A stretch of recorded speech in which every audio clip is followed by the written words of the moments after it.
ಆತ್ಮೀಯ ಸ್ಪರ್ಧಾರ್ಥಿಗಳೇ, ಎಲ್ಲರಿಗೂ ನಮಸ್ಕಾರ. ನಾನು Hasan Jagirdar, mental ability by Hasan sir ಕ್ಲಾಸ್ಗೆ ತಮಗೆಲ್ಲರಿಗೂ ಸ್ವಾಗತ. ಹಿಂದಿನ ಒಂದು ವಿಡಿಯೋದಲ್ಲಿ ನಾವು ವಯಸ್ಸಿಗೆ ಸಂಬಂಧಪಟ್ಟ ಕೆಲವು ಉದಾಹರಣೆಗಳನ್ನು ಯಾವ ರೀತಿಯಾಗಿ ಶಾರ್ಟ್ ವಿಧಾನದಿಂದ ಬಿಡಿಸಬೇಕು ಎಂಬುದನ್ನು ಕಲಿತಿದ್ದೇವೆ. ಈ ಒಂದು ವಿಡಿಯೋದಲ್ಲಿ ಅದರ ಮುಂದಿನ ಒಂದು ಉದಾಹರಣೆಗಳನ್ನು ಯಾವ ರೀತಿಯಾಗಿ ಶಾರ್ಟ್ ವಿಧಾನದಿಂದ ಬಿಡಿಸಬೇಕು ಎಂಬುದನ್ನು ಕಲಿಯೋಣ. ಈ ಒಂದು ವಿಡಿಯೋ ಸಂಪೂರ್ಣವಾಗಿ ವೀಕ್ಷಿಸಿರಿ. ಅದೇ ರೀತಿಯಾಗಿ ಈ ವಿಡಿಯೋ ತಮಗೆ ಇಷ್ಟವಾದಲ್ಲಿ ಮ್ಯಾಕ್ಸಿಮಮ್ ತಮ್ಮ ಎಲ್ಲ ಫ್ರೆಂಡ್ಸ್ ಜೊತೆಗೆ ಈ ಒಂದು ವಿಡಿಯೋನ ಶೇರ್ ಮಾಡಿರಿ. ಅದೇ ರೀತಿಯಾಗಿ ತಾವು ಮೊದಲನೇ ಸಲ ನಮ್ಮ ಚಾನಲನ್ನು ವೀಕ್ಷಣೆ ಮಾಡ್ತಾ ಇದ್ದರೆ ನಮ್ಮ ಚಾನಲನ್ನು ಸಬ್ಸ್ಕ್ರೈಬ್ ಮಾಡಿರಿ. ಹಾಗಾದರೆ ಬನ್ನಿ, ಇವತ್ತು ಮೊದಲನೇ ಒಂದು ಉದಾಹರಣೆ ಯಾವ ರೀತಿಯಾಗಿದೆ ಎಂಬುದನ್ನು ಕಲಿಯೋಣ. ಈ ಮೊದಲನೇ ಒಂದು ಉದಾಹರಣೆಯನ್ನು ಗಮನಿಸಿರಿ. ಇದು ವರ್ಷಗಳ ಹಿಂದೆ ಸುರೇಶನು ತನ್ನ ಮಗನ 7ರಷ್ಟು ವಯಸ್ಸನ್ನು ಹೊಂದಿದ್ದ. 5 ವರ್ಷಗಳ ನಂತರ ಸುರೇಶನು ತನ್ನ ಮಗನ 3ರಷ್ಟು ವಯಸ್ಸನ್ನು ಹೊಂದಿದ್ದಾನೆ. ಹಾಗಾದರೆ ಪ್ರಸ್ತುತ ಸುರೇಶ್ ಮತ್ತು ಅವನ ಮಗನ ವಯಸ್ಸಿನ ಮೊತ್ತವನ್ನು ಕಂಡುಹಿಡಿಯಿರಿ. ಎ ಆಪ್ಷನ್ 40 ವರ್ಷ, ಬಿ ಆಪ್ಷನ್ 48 ವರ್ಷ, ಸಿ ಆಪ್ಷನ್ 50 ವರ್ಷ, ಡಿ ಆಪ್ಷನ್ 35 ವರ್ಷ. ಈ ಒಂದು ಉದಾಹರಣೆ ಬ್ಯಾಂಕ್ನ IBPSನ PO ಪ್ರೊಬೇಷನರಿ ಆಫೀಸರ್ ಎಕ್ಸಾಮ್ನಲ್ಲಿ ಕೇಳಿದಂಥ ಪ್ರಶ್ನೆಯಾಗಿದೆ. ಈ ಒಂದು ಉದಾಹರಣೆನ ಯಾವ ರೀತಿಯಾಗಿ ಬಿಡಿಸ್ಬೇಕು ನೋಡ್ರಿ. ಸುರೇಶ ಮತ್ತು ಅವನ ಮಗ ಇಬ್ಬರು ವ್ಯಕ್ತಿಗಳಾದರ. ಮೊದಲನೇ ವ್ಯಕ್ತಿ ಸುರೇಶ, ಎರಡನೇ ವ್ಯಕ್ತಿ ಸುರೇಶನ ಮಗ. ಈ ಇಬ್ಬರ ವ್ಯಕ್ತಿಗಳ ವಯಸ್ಸು 5 ವರ್ಷಗಳ ಹಿಂದೆ. 5 ವರ್ಷಗಳ ಹಿಂದೆ ಈ ಇಬ್ಬರು ವ್ಯಕ್ತಿಗಳ ವಯಸ್ಸಿನ ಅನುಪಾತ ಏನಾಗಿದೆ ಅಂದ್ರೆ, ಸುರೇಶನು ತನ್ನ ಮಗನ 7ರಷ್ಟು ವಯಸ್ಸನ್ನು ಹೊಂದಿದ್ದಾನೆ. ಇದರ ಅರ್ಥ ಸುರೇಶನ ಮಗನ ವಯಸ್ಸು 1 ವರ್ಷ ಆಗಿದ್ರೆ ಸುರೇಶನ ವಯಸ್ಸು ಏನಾಗಿದೆ ಅಂದ್ರೆ 7 ವರ್ಷ ಆಗಿರ್ತೈತಿ. ಆನಂತರ 5 ವರ್ಷಗಳ ನಂತರ, ಹಾಗಾದರೆ ಮತ್ತೆ 5 ವರ್ಷಗಳು ಕಳೆದ ನಂತರ ಸುರೇಶ ಮತ್ತು ಅವನ ಮಗನ ವಯಸ್ಸು ಎಷ್ಟಾದಂದ್ರೆ, ಸುರೇಶ ಅವನ ಮಗನ 3ರಷ್ಟು ವಯಸ್ಸನ್ನು ಹೊಂದಿದ್ದಾನೆ. ಇದರರ್ಥ ಸುರೇಶನ ಮಗನಿಗೆ 1 ವರ್ಷ ವಯಸ್ಸಾದ್ರೆ ಸುರೇಶನಿಗೆ ಏನಾಗಿರ್ತಂದ್ರೆ 3 ವರ್ಷ ವಯಸ್ಸು ಆಗಿರ್ತೈತಿ. ಅದೇ ರೀತಿಯಾಗಿ ನೋಡ್ರಿ, ಮುಂದೆ ಏನು ಕೇಳೋಣ ಅಂದ್ರೆ, ಪ್ರಸ್ತುತ ಸುರೇಶ್ ಮತ್ತು ಅವನ ಮಗನ ವಯಸ್ಸಿನ ಮೊತ್ತವನ್ನು ಕಂಡುಹಿಡಿಯಿರಿ ಅಂದನ. ಪ್ರಸ್ತುತ ಏನಾಗಿದೆ ಅಂದ್ರೆ, ಸುರೇಶ್ ಮತ್ತು ಅವನ ಮಗನ ವಯಸ್ಸಿನ ಮೊತ್ತವನ್ನು ಕಂಡುಹಿಡಿಯಿರಿ ಅಂದನ. ಹಾಗಾದ್ರೆ ಈ ಕೊಟ್ಟಂಥ ಎಲ್ಲ ಆಪ್ಷನ್ಗಳು ಏನದವಂದ್ರೆ ಸುರೇಶ್ ಮತ್ತು ಅವನ ಮಗನ ವಯಸ್ಸಿನ ಮೊತ್ತ ಅದಾವ. ಹಾಗಾದ್ರೆ ಮೊದಲನೇ ಆಪ್ಷನ್ ಏನೈತಿ 40, ಎರಡನೇ ಆಪ್ಷನ್ 48, ಮೂರನೇ ಆಪ್ಷನ್ 50, ನಾಲ್ಕನೇ ಆಪ್ಷನ್ 35. ನಾವೀಗ ಮೊದಲಿಗೆ ಏನು ಮಾಡ್ಬೇಕಂದ್ರೆ, ಈ ಎಷ್ಟು ವರ್ಷಗಳ, ಈಗ 5 ವರ್ಷಗಳ ಹಿಂದಿನ ಒಂದು ವಯಸ್ಸನ್ನು ಕೊಟ್ಟಾನ, ಆ ನಂತರ 5 ವರ್ಷಗಳ ನಂತರದ ಒಂದು ವಯಸ್ಸನ್ನು ಕೊಟ್ಟಾನ. ಪ್ರಸ್ತುತ ವಯಸ್ಸಿನ ಮೊತ್ತವನ್ನು ಕೇಳ್ಯಾನಂದ್ರೆ, ಹಾಗಾದ್ರೆ ನಮಗೆ 2ರಲ್ಲಿ ಯಾವ ವಯಸ್ಸು ಗೊತ್ತಾದರೂ ಏನಾಗಿತ್ತು ಅಂದ್ರೆ ಪ್ರಸ್ತುತ ವಯಸ್ಸನ್ನು ನಾವು ಕಂಡುಹಿಡಿಬೋದು. 5 ವರ್ಷಗಳ ಹಿಂದಿನ ವಯಸ್ಸು ಗೊತ್ತಾದರೂ ಕೂಡ ನಾವು ಪ್ರಸ್ತುತ ವಯಸ್ಸನ್ನು ಕಂಡುಹಿಡಿಬೋದು. 5 ವರ್ಷಗಳ ನಂತರದ ವಯಸ್ಸು ಗೊತ್ತಾದರೂ ಕೂಡ ನಾವು ಪ್ರಸ್ತುತ ವಯಸ್ಸನ್ನು ಕಂಡುಹಿಡಿಬೋದು. ಹಾಗಾದ್ರೆ 5 ವರ್ಷಗಳ ಹಿಂದೆ ಸುರೇಶ್ ಮತ್ತು ಮಗನ ವಯಸ್ಸಿನ ಅನುಪಾತ ಏನದ, 7:1 ಅದ. ಹಾಗಾದ್ರೆ ಈ ಅನುಪಾತಗಳ ಮೊತ್ತ ಎಷ್ಟೈತಿ ಅಂದ್ರೆ 8 ಭಾಗಗಳದವ. 5 ವರ್ಷಗಳ ಹಿಂದೆ ಸುರೇಶ್ ಮತ್ತು ಅವನ ಮಗನ ವಯಸ್ಸಿನ ಅನುಪಾತದ ಭಾಗಗಳು ಎಷ್ಟಂದ್ರೆ 8 ಭಾಗಗಳವ.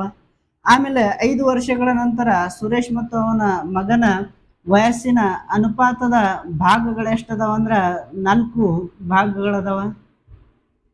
ಈಗ ಇಬ್ಬರು ವ್ಯಕ್ತಿಗಳದರ, ಇಬ್ಬರು ವ್ಯಕ್ತಿಗಳ ಹಿಂದಿನ ಒಂದು ವಯಸ್ಸನ್ನು ಕೊಟ್ಟಾನ ಅಥವಾ ಮುಂದಿನ ವಯಸ್ಸನ್ನು ಕೊಟ್ಟಾನ.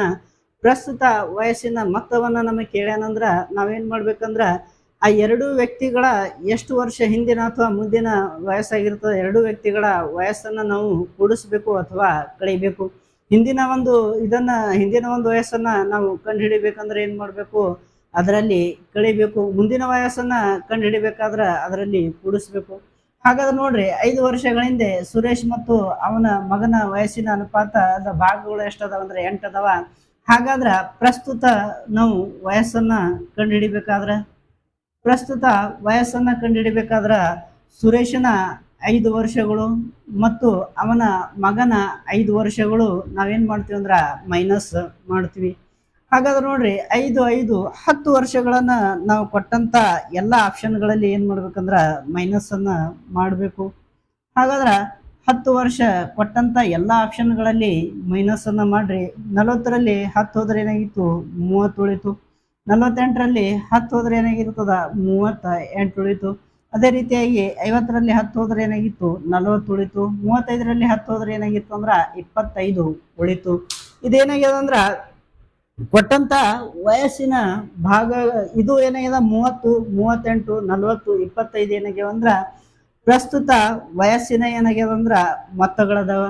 ಹಾಗಾದ್ರೆ ಹಿಂದೆ 5 ವರ್ಷಗಳ ಹಿಂದೆ ಎಷ್ಟು ಭಾಗಗಳದು 8 ಭಾಗಗಳದು.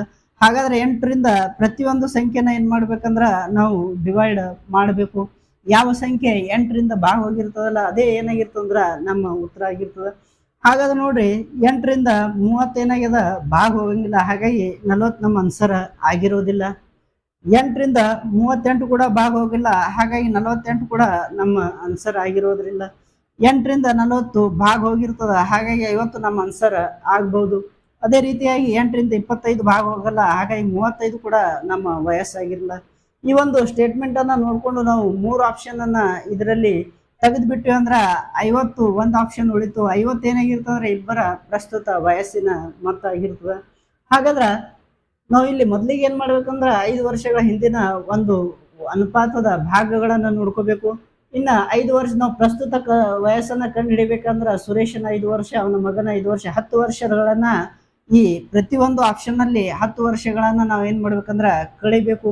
ಬಂದಂತ ಉತ್ತರವನ್ನ ನಾವ್ ಏನ್ ಮಾಡ್ಬೇಕಂದ್ರ 5 ವರ್ಷಗಳ ಹಿಂದಿನ ವಯಸ್ಸನ್ನ ಕಂಡು ಹಿಡ್ಲಿಕ್ಕೆ ಬಂದಂತ ಉತ್ತರದಲ್ಲಿ ನಾವು ಉತ್ತರವನ್ನ ಏನ್ ಮಾಡ್ಬೇಕಂದ್ರ ಇದರಲ್ಲಿ ಡಿವೈಡ್ ಮಾಡ್ಬೇಕು. ಅಥವಾ ಇದರಲ್ಲಿ ಡಿವೈಡ್ ಮಾಡಿದ ನಂತರ ಯಾವ್ದು ಭಾಗ ಹೋಗ್ತೈತಲ್ಲ ಅದು ಏನಾಗಿರ್ತಂದ್ರ ಆನ್ಸರ್ ಆಗಿರ್ತದ.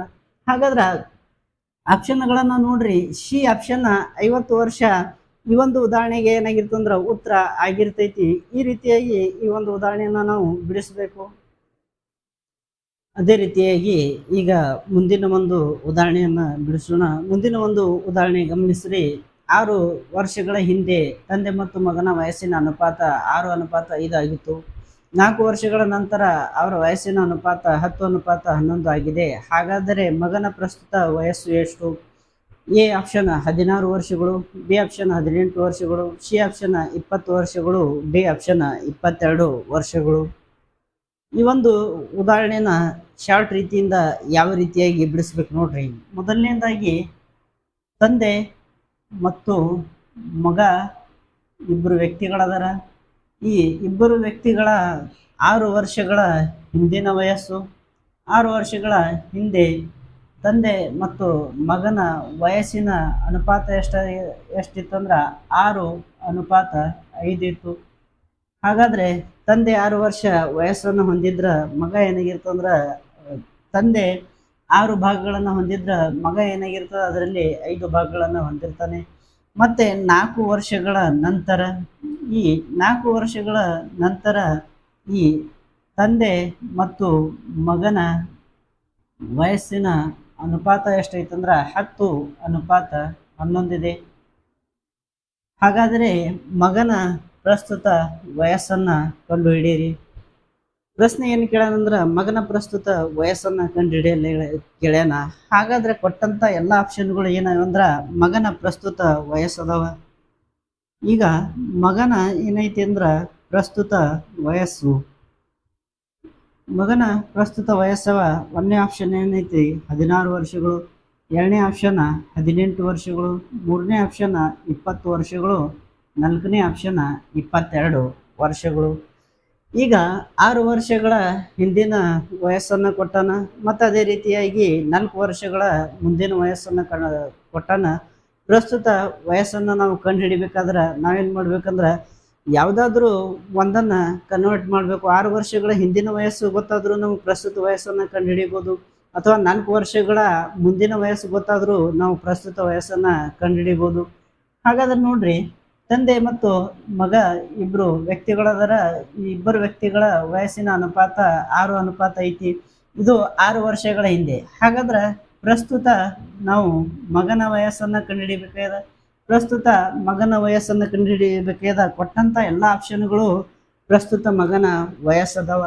ಹಾಗಾದ್ರೆ 6 ವರ್ಷಗಳ ಹಿಂದೆ ಏನಾಗಿತ್ತಂದ್ರ ಮಗನ ವಯಸ್ಸು 5 ಭಾಗಗಳಿದ್ದು, ಅಥವಾ 6 ವರ್ಷಗಳ ಹಿಂದೆ ಮಗನ ವಯಸ್ಸು ಏನೈತಿ ಅಂದ್ರ 5 ಭಾಗಗಳಿದ್ವು. ಅಂದ್ರ ಇದರಲ್ಲಿ ಏನ್ ಮಾಡುತ್ತ, ಪ್ರಸ್ತುತ ವಯಸ್ಸನ್ನ ಕಂಡುಹಿಡಿಬೇಕಾದ್ರ ಈ 6 ವರ್ಷಗಳು ನಾವೇನ್ ಮಾಡ್ಬೇಕಂದ್ರ ಮಗನ ವಯಸ್ಸಿನಿಂದ 6 ವರ್ಷಗಳನ್ನ ನಾವೇನ್ ಮಾಡ್ಬೇಕಂದ್ರ ಕಳಿಬೇಕು.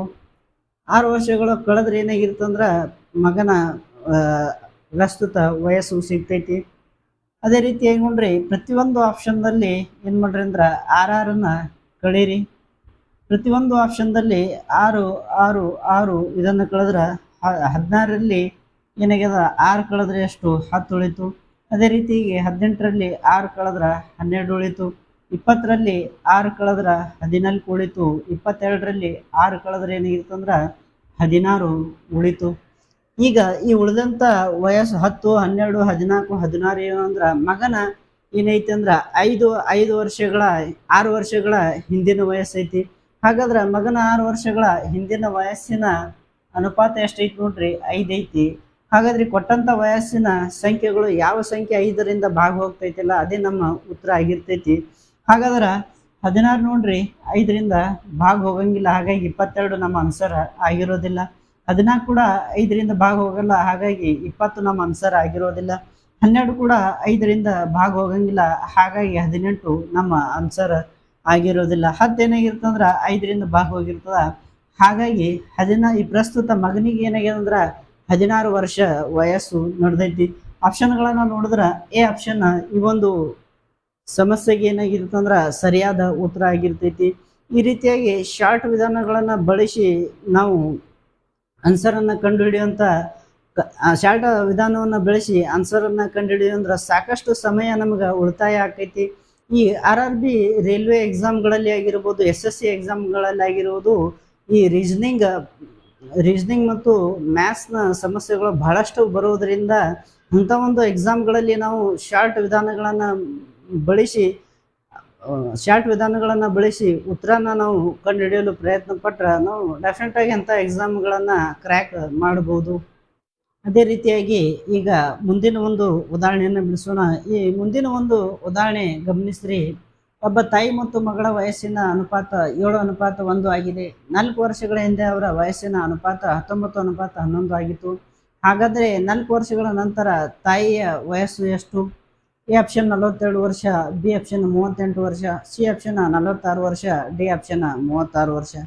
ಇದೊಂದು SSCಯ CGL ಪರೀಕ್ಷೆಯಲ್ಲಿ ಕೇಳಿದಂಥ ಪ್ರಶ್ನೆ ಆಗಿದೆ. ಇದನ್ನು ಯಾವ ರೀತಿಯಾಗಿ ಬಿಡಿಸ್ಬೇಕು ನೋಡ್ರಿ. ಈಗ ಪ್ರಸ್ತುತ ತಾಯಿ ಮತ್ತು ಮಗಳ ವಯಸ್ಸಿನ ಅನುಪಾತ ಎಷ್ಟೈತಿ ಅಂದ್ರೆ, ತಾಯಿ ಮತ್ತು ಮಗಳ ವಯಸ್ಸಿನ ಅನುಪಾತ ಎಷ್ಟದಂದ್ರೆ 7:1 ಐತಿ. ಅದೇ ರೀತಿಯಾಗಿ 4 ವರ್ಷಗಳ ಹಿಂದೆ ತಾಯಿ ಮತ್ತು ಮಗಳ ವಯಸ್ಸಿನ ಅನುಪಾತ ಎಷ್ಟಿತ್ತು? 4 ವರ್ಷಗಳ ಹಿಂದೆ ತಾಯಿ ಮತ್ತು ಮಗಳ ವಯಸ್ಸಿನ ಅನುಪಾತ ಎಷ್ಟೈತೆ ಅಂದ್ರೆ 19:1 ಆಗಿತ್ತು.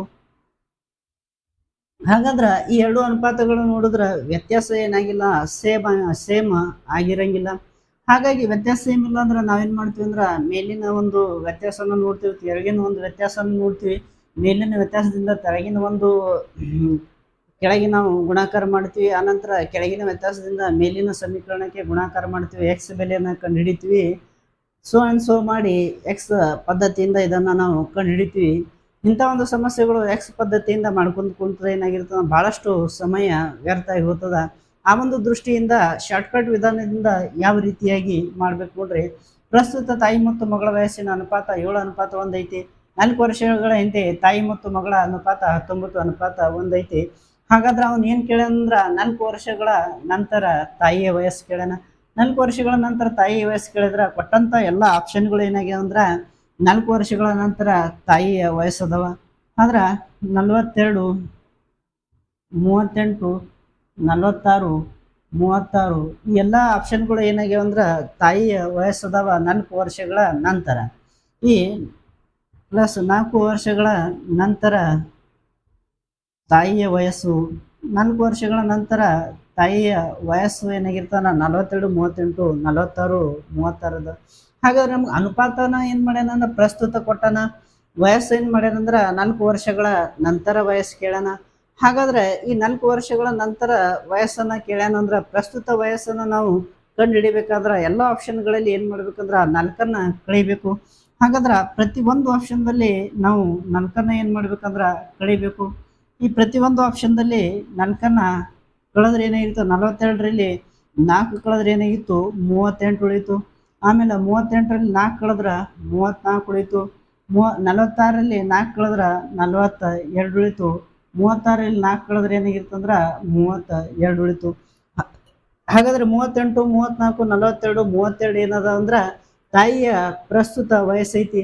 ಹಾಗಾದ್ರೆ ತಾಯಿಯ ಪ್ರಸ್ತುತ ವಯಸ್ಸಿನ ಅನುಪಾತ ಎಷ್ಟೈತಿ ನೋಡ್ರಿ 7 ಐತಿ. ತಾಯಿಯ ಪ್ರಸ್ತುತ ವಯಸ್ಸಿನ ಅನುಪಾತ 7 ಆಗಿದ್ರ ಈ ಬಂದಂತ ಸಂಖ್ಯೆಗಳಿಂದ ಯಾವ ಸಂಖ್ಯೆ ಏನಾಗಿದೆ ಅಂದ್ರೆ 7ರ ಗುಣಕ ಆಗಿದೆ ಅಥವಾ ಯಾವ ಸಂಖ್ಯೆ ಈ ಸಂಖ್ಯೆ 7ರಿಂದ ಭಾಗ ಹೋಗಿರ್ತಲ್ಲ ಅದು ನಮ್ಮ ಉತ್ತರ ಆಗಿರ್ತದ. ಹಾಗಾದ್ರೆ 7ರಿಂದ ನೋಡ್ರಿ 38 7ರಿಂದ ಭಾಗ ಹೋಗಂಗಿಲ್ಲ, ಹಾಗಾಗಿ 42 ನಮ್ಮ ಉತ್ತರ ಆಗಿರೋದಿಲ್ಲ. ಅದೇ ರೀತಿಯಾಗಿ 34 ಕೂಡ 7ರಿಂದ ಭಾಗ ಹೋಗಂಗಿಲ್ಲ, ಹಾಗಾಗಿ 38 ಕೂಡ ನಮ್ಮ ಉತ್ತರ ಆಗಿರೋದಿಲ್ಲ. ಅದೇ ರೀತಿಯಾಗಿ 42 7ರಿಂದ ಭಾಗ ಹೋಗ್ತೈತಿ, 46 ನಮ್ಮ ಆನ್ಸರ್ ಆಗ್ಬೋದು. ಅದೇ ರೀತಿಯಾಗಿ 7ರಿಂದ 32 ಕೂಡ ಭಾಗ ಹೋಗಂಗಿಲ್ಲ, ಹಾಗಾಗಿ 36 ನಮ್ಮ ಆನ್ಸರ್ ಆಗಿರೋದಿಲ್ಲ. ಹಾಗಾದ್ರೆ ಈ ಒಂದು ಪ್ರಶ್ನೆಗೆ ಏನಾಗಿದೆ ಅಂದ್ರೆ 46 ಸರಿಯಾದ ಉತ್ತರ ಆಗಿರ್ತೈತಿ. ಆಮೇಲೆ ಆಪ್ಷನ್ಗಳನ್ನ ನೋಡ್ರಿ. ಸಿ ಆಪ್ಷನ್ 46 ವರ್ಷ ಈಗ ತಾಯಿಯಾಗಿ ಏನಾಗಿರ್ತಂದ್ರ ವಯಸ್ಸು ಆಗಿರ್ತದ. ಈ ರೀತಿಯಾಗಿ ಶಾರ್ಟ್ ವಿಧಾನದಿಂದ ನಾವು ಎಕ್ಸಾಂಪಲ್ನ ಬಿಡಿಸುವಂತ ಒಂದು ಸಂದರ್ಭದಲ್ಲಿ ಬಹಳಷ್ಟು ಸಮಯ ಉಳಿತಾಯ ಆಗ್ತೈತಿ. ಇನ್ನು ಈ ರೈಲ್ವೆ ಎಕ್ಸಾಮ್ಗಳಾಗಿರ್ಬೋದು, SS ಎಕ್ಸಾಮ್ಗಳಾಗಿರ್ಬೋದು, ಅಲ್ಲಿ ಮೆಂಟಲ್ ಎಬಿಲಿಟಿ ಮತ್ತು ಮ್ಯಾಥ್ಸ್ಗೆ ಸಂಬಂಧಿಸಿದ ಬಹಳಷ್ಟು ಸಮಸ್ಯೆಗಳು ಏನಾಗಿರ್ತಾವಂದ್ರೆ 60% ಸಮಸ್ಯೆಗಳು ಏನಾಗಿರ್ತಾವಂದ್ರೆ ಈ ಮೆಂಟಲ್ ಎಬಿಲಿಟಿ ಮತ್ತು ಮ್ಯಾಥ್ಸ್ಗೆ ಸಂಬಂಧಿಸಿದ ಸಮಸ್ಯೆಗಳಾಗಿರೋದ್ರಿಂದ ಅಂಥ ಒಂದು ಎಕ್ಸಾಮನ್ನು ನಾವು ಕ್ರ್ಯಾಕ್ ಮಾಡಬೇಕಾದ್ರೆ ನಾವು ಸ್ಮಾರ್ಟ್ ವೇದಿಂದ ಅದನ್ನು ಥಿಂಕ್ ಮಾಡಬೇಕು. ಅಥವಾ ನಾವು ಮಾಡುವಂಥ ಒಂದು ಕಾರ್ಯ ಏನಾಗಿರ್ಬೇಕಂತ ಎಲ್ಲರಿಗಿಂತ ಡಿಫ್ರೆಂಟ್ ಆಗಿರಬೇಕು. ಆವಾಗ ಮಾತ್ರ ಅಂಥ ಎಕ್ಸಾಮ್ಗಳಲ್ಲಿ ನಾವು ಯಶಸ್ಸನ್ನು ಕಾಣಲಿಕ್ಕೆ ಸಾಧ್ಯ ಐತಿ. ಇನ್ನು ಮತ್ತು ಆ ಎಕ್ಸಾಮ್ಗಳನ್ನು ಮಾಡೋದ್ರ ಮತ್ತೊಂದು ಪ್ಲಸ್ ಪಾಯಿಂಟ್ ಏನಂದ್ರೆ ಆ CGL ಎಕ್ಸಾಮ್ ಆಗಿರ್ಬೋದು, ರೈಲ್ವೆ ಎಕ್ಸಾಮ್ ಆಗಿರ್ಬೋದು, ಈ ಎಕ್ಸಾಮ್ಗಳಿಂದ ನಮ್ಮ ಸ್ಟೇಟ್ ಗೌರ್ಮೆಂಟ್ ಎಕ್ಸಾಮ್ಗಳಲ್ಲಿ ಕಾಪಿ ಪೇಸ್ಟ್ ಮಾಡಿರ್ತಾನ. ಅಂಥ ಒಂದು ಸಂದರ್ಭದಲ್ಲಿ ಇವನ್ KPSC ಗ್ರೂಪ್ C ಎಕ್ಸಾಮ್ಗಳನ್ನು ಕೂಡ ನಾವು ಏನಾಗಿರ್ಬೋದು ಅಂದ್ರೆ ಆರಾಮಾಗಿ ಸಾಲ್ವ್ ಮಾಡಬಹುದು. ಈಗ ಮುಂದಿನ ಒಂದು ಉದಾಹರಣೆಯನ್ನು ಬಿಡಿಸೋಣ. ಈ ಮುಂದಿನ ಒಂದು ಉದಾಹರಣೆ ಗಮನಿಸ್ರಿ. A ಮತ್ತು B ಯ ಪ್ರಸ್ತುತ ವಯಸ್ಸು 3:5 ಆಗಿದೆ. 9 ವರ್ಷಗಳ ಹಿಂದೆ ಅವರ ವಯಸ್ಸಿನ ಅನುಪಾತ 12:23 ಆಗಿತ್ತು. ಹಾಗಾದ್ರೆ ಏನ ಪ್ರಸ್ತುತ ವಯಸ್ಸು ಎಷ್ಟು? A 27 ವರ್ಷ, B 33 ವರ್ಷ, C 49 ವರ್ಷ, D 55 ವರ್ಷ. ಈ ಪ್ರಶ್ನೆಯನ್ನು ಕೂಡ SSCಯ CGL ಪರೀಕ್ಷೆಯಲ್ಲಿ ಕೇಳಲಾದ ಪ್ರಶ್ನೆ ಇದೆ. ಇದನ್ನ ಶಾರ್ಟ್ ರೀತಿಯಿಂದ ಯಾವ ರೀತಿಯಾಗಿ ಬಿಡಿಸ್ಬೇಕು ನೋಡ್ರಿ. ಏನದ A ಮತ್ತು B ಇಬ್ಬರು ವ್ಯಕ್ತಿಗಳದರ. A ಮತ್ತು B ಇಬ್ಬರ ವ್ಯಕ್ತಿಗಳ ಪ್ರಸ್ತುತ ವಯಸ್ಸಿನ ಅನುಪಾತ ಏನೈತೆ ಅಂದ್ರ ಪ್ರಸ್ತುತ ವಯಸ್ಸಿನ ಅನುಪಾತ 3:5 ಆಗಿದೆ. ಆನಂತರ ನೋಡ್ರಿ ಪ್ರಸ್ತುತ 3:5 ವಯಸ್ಸಾಗಿದೆ. ಆನಂತರ 9 ವರ್ಷಗಳ ಹಿಂದೆ -9. ಈ 9 ವರ್ಷಗಳ ಹಿಂದೆ A ಮತ್ತು B ನ ವಯಸ್ಸಿನ ಅನುಪಾತ ಏನಾಗಿರುತ್ತೆ ಅಂದ್ರೆ 12:23 ಆಗಿದೆ. ಹಾಗಾದ್ರೆ ಏನ ಪ್ರಸ್ತುತ ವಯಸ್ಸು ಎಷ್ಟು? ಪ್ರಶ್ನೆ ಏನು ಕೇಳ್ಯಾನ ಅಂದ್ರೆ ಏನ ಪ್ರಸ್ತುತ ವಯಸ್ಸು ಕೇಳ್ಯಾನ. ಹಾಗಾದ್ರೆ ಕೊಟ್ಟಂತ ಎಲ್ಲ ಆಪ್ಷನ್ಗಳು ಏನಾಗಿರ್ತಾವ ಅಂದ್ರೆ ಈ 27 ಆಗಿರ್ಬೋದು, 33 ಆಗಿರ್ಬೋದು, 49 ಆಗಿರ್ಬೋದು, 55 ಆಗಿರ್ಬೋದು, ಇವು ಏನ ಪ್ರಸ್ತುತ ವಯಸ್ಸದವ. ಹಾಗಾದ್ರೆ ಏನ ಪ್ರಸ್ತುತ ವಯಸ್ಸಿನ ಅನುಪಾತದ ಭಾಗ ಎಷ್ಟೈತಿ ನೋಡ್ರಿ, 3 ಭಾಗಗಳದವ. ಹಾಗಾದ್ರೆ ಕೊಟ್ಟಂತ ಈ 27, 33, 49 ಇವು ಕೂಡ ಏನಾಗ್ಯಾವ ಅಂದ್ರ ಏನ ಪ್ರಸ್ತುತ ವಯಸ್ಸದವ. ಹಾಗಾದ್ರ ಏನ ಪ್ರಸ್ತುತ ವಯಸ್ಸದವ ಅಂದ್ರ ಯಾವ ಸಂಖ್ಯೆ ಏನಾಗಿರ್ತಂದ್ರ ಮೂರರಿಂದ ಭಾಗ ಹೋಗಿರ್ತಲ್ಲ ಅದೇ ಉತ್ತರ ಆಗಿರ್ತೈತಿ. 27 ನೋಡ್ರಿ ಮೂರರಿಂದ ಭಾಗ ಹೋಗ್ತದ, ಹಾಗಾಗಿ 27 ಉತ್ತರ ಆಗಿರ್ಬೋದು. 33 ಕೂಡ ಮೂರರಿಂದ ಭಾಗ ಹೋಗ್ತದ, ಹಾಗೆ 33 ಕೂಡ ಏನಾಗಿರ್ಬೋದು ಅಂದ್ರೆ ಉತ್ತರ ಆಗಿರ್ಬೋದು.